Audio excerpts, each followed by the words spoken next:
مشہور و معروف ہے، خطبہ بھی بیان کرتے ہیں، علماء بھی بیان کرتے ہیں، منبر پر بھی یہ واقعہ بیان کیا جاتا ہے کہ آقا علیہ الصلوۃ والسلام راستے میں جا رہے ہیں، ایک بڑھیا عورت آپ پر روزانہ کچرا پھینکتی ہے، وہ بڑھیا عورت بیمار ہو جاتی ہے، آقا علیہ السلام اس کی خدمت میں چلے جاتے ہیں تیمارداری کے لیے، وہ آپ کے اخلاق سے متاثر ہو کر مسلمان ہو جاتی ہے۔ یہ واقعہ بے بنیاد ہے، اس کی کوئی سند نہیں ہے، کسی صحیح مستند کتاب کے اندر یہ واقعہ نہیں لکھا۔ دوسرا واقعہ کہ آقا علیہ السلام گھر سے باہر نکلتے ہیں، ایک بڑھیا کو دیکھتے ہیں کہ وہ اپنے سامان کے ساتھ راستے میں بیٹھی ہوئی ہے اور کہیں جا رہی ہے۔ آقا علیہ السلام اس کے سامان کی گٹھڑی اٹھاتے ہیں، راستے میں جا رہے ہیں، وہ بڑھیا آقا علیہ السلام کو برا بھلا بھی کہتی ہے کہ مکہ کے اندر ایک شخص آیا ہے محمد نامی صلی اللہ، سارے بولیں محبت سے صلی اللہ علیہ وسلم، وہ جادوگر ہے، مجنون ہے، جو اس کی بات سنتا ہے وہ اس کا ہو جاتا ہے وغیرہ وغیرہ۔ آقا علیہ السلام ساری باتیں اس کی سنتے ہیں، کچھ کوئی جواب نہیں دیتے، پیشانی پر بل نہیں پڑتے،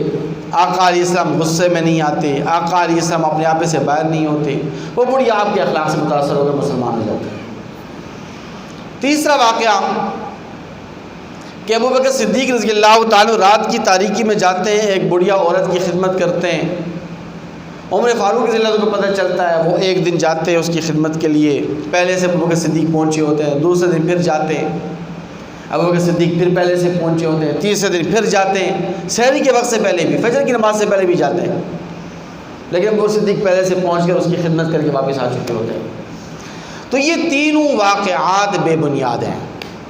ان کی کوئی بنیاد نہیں ہے، ان کی کوئی اصل نہیں ہے، اور کسی مستند کتاب کے اندر یعنی حدیث مبارکہ کی یا تاریخ کی کسی صحیح اور مستند کتاب کے اندر یہ واقعہ نہیں ہے، پہلی بات۔ دوسری بات یہ ہے کہ اس واقعے کے بے بنیاد اور بے اصل ہونے کی وجہ یہ ہے کہ اس کی جو سند ہے وہ بہت زیادہ کمزور ہے۔ کوئی بھی واقعہ مستند تب ہوتا ہے کہ جب اس کی سند مضبوط ہو، اس کی سند جو ہے وہ مضبوط ہو اور اضبط ہو۔ اس کی سند کی کمزور ہونے کی وجہ یہ ہے کہ اس کے اندر ایک راوی ہے جس کا نام ہے جبریل، میں جبرائیل امین کی بات نہیں کر رہا ہوں، وہ تو فرشتے ہیں، جبریل نامی ایک راوی ہے، یہ راوی مجہول العین ہے۔ مجہول العین ہونے کا مطلب یہ ہے کہ اس کی حالات کا کسی کو نہیں پتہ، کون تھا کون نہیں تھا، کہاں سے تھا کہاں سے نہیں تھا، تو اس لیے یہ روایت بے اصل ہے، بے بنیاد ہے۔ دوسری بات یہ ہے کہ اس روایت کے اندر ایک اور راوی ہے جس کا نام ہے رشدین بن سعد، یہ بھی متروک راوی ہے۔ اور تیسری وجہ یہ ہے کہ اس میں ایک جو راوی ہے ابو صالح الغفاری، یہ جو ابو صالح الغفاری جو راوی ہے تو اس کی یہ روایت تو ثابت ہے جو آپ کے سامنے عرض کی گئی ابو صدیق رضی اللہ تعالیٰ عنہ کی والی کہ وہ بڑھیا کی خدمت کے لیے جاتے تھے، پہلے سے پہنچ جاتے تھے، لیکن اس ابو صالح الغفاری کی ابوبکر صدیق رضی اللہ تعالیٰ عنہ سے ملاقات ثابت نہیں ہے۔ تو جب ملاقات ثابت نہیں ہے تو اس لیے اس واقعے کو اصل اور اس واقعے کو مستند کہنا بھی صحیح اور درست نہیں ہے۔ اور چوتھی وجہ یہ ہے کہ اس میں ایک اور راوی ہے جس کا نام ہے حجاج بن شداد المرادی،